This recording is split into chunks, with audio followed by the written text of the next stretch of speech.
जीव धोक्यात घालून प्रवास, कालागोटा अंडरग्राऊंड रेल्वे पुलिया जलमय, ढाकणीसह अनेक गावांचा संपर्क तुटला, ग्रामस्थांचा संताप, तातडीच्या कायमस्वरूपी उपाययोजनेची मागणी. गेल्या काही दिवसांपासून सुरू असलेल्या मुसळधार पावसामुळे गोंदिया तालुक्यातील ढाकणी ग्रामपंचायत हद्दीतील कालागोटा चौकीजवळील अंडरग्राऊंड रेल्वे पुलिया पूर्णपणे पाण्याखाली गेली असून परिसरातील नागरिकांसाठी ती अक्षरशः संकटाचा विषय बनली आहे.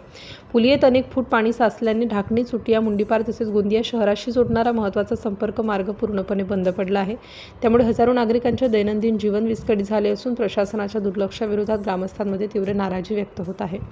ही पुलिया परिसरातील अनेक गावांसाठी जीवनवाहिनी मानली जाते. शेतकरी आपल्या शेतमालासह बाजारपेठेत जाऊ शकत नाहीत, विद्यार्थी शाळा महाविद्यालयात पोहोचू शकत नाहीत, रुग्णांना उपचारासाठी रुग्णालयात जाणे कठीण झाले आहे. पावसाळा सुरू झाला की या पुलियेत पाणी साचण्याची समस्या दरवर्षीच निर्माण होते. मात्र आजपर्यंत या समस्येवर कोणीही कायमस्वरूपी उपाययोजना करण्यात आलेली नसल्याचा आरोप नागरिकांनी केला आहे. परिस्थितीचे गांभीर्य अधोरेखित करणारी बाब म्हणजे पुलियेत साचलेल्या पाण्याचा एक चारचाकी वाहन अडकून जवळपास बुडाल्याची घटना घडली. ही घटना भविष्यात मोठ्या दुर्घटनेची स्पष्ट चेतावणी देत आहे. यामुळे नागरिकांचा संताप वाढला आहे. ढाकणी ग्रामपंचायतीचे सरपंच भावना सचिन पालांदूरकर यांनी सांगितले की अंडरग्राऊंड पुलियेमध्ये विद्युत दिव्यांच्या वायर आहेत. पुलियेत पाणी साचल्यामुळे विद्युत प्रवाह पसरण्याचा गंभीर धोका निर्माण झाला असून एखादी दुर्घटना घडल्यास याची संपूर्ण जबाबदारी संबंधित यंत्रणांवर राहील. विशेषतः शाळकरी, विद्यार्थी, महिला, वृद्ध, शेतकरी आणि रुग्ण यांच्या सुरक्षिततेचा प्रश्न अत्यंत गंभीर बनला आहे.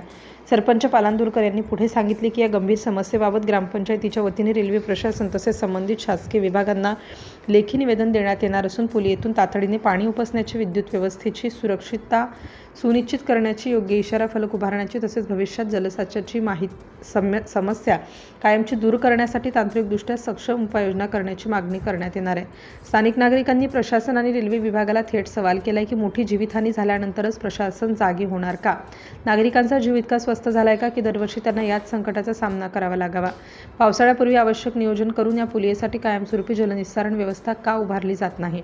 सध्या तरी नागरिकांची एकच अपेक्षा आहे, प्रशासनाने केवळ पाहणी किंवा आश्वासनांवर न थांबता तातडीने प्रत्यक्ष काम सुरू करावे, पुलियेत साचलेले पाणी त्वरित काढावे, विद्युत धोक्याचे निराकरण करावे आणि भविष्यात अशी परिस्थिती पुन्हा उद्भवणार नाही यासाठी ठोस आणि कायमस्वरूपी उपाययोजना राबवाव्यात.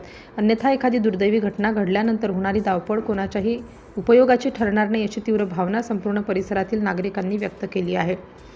सिटी इंडिया न्यूजसाठी गोंदिया जिल्हा उपसंपादक अनिल ढोलवार, गोंदिया प्रतिनिधी महादेव शेंडे.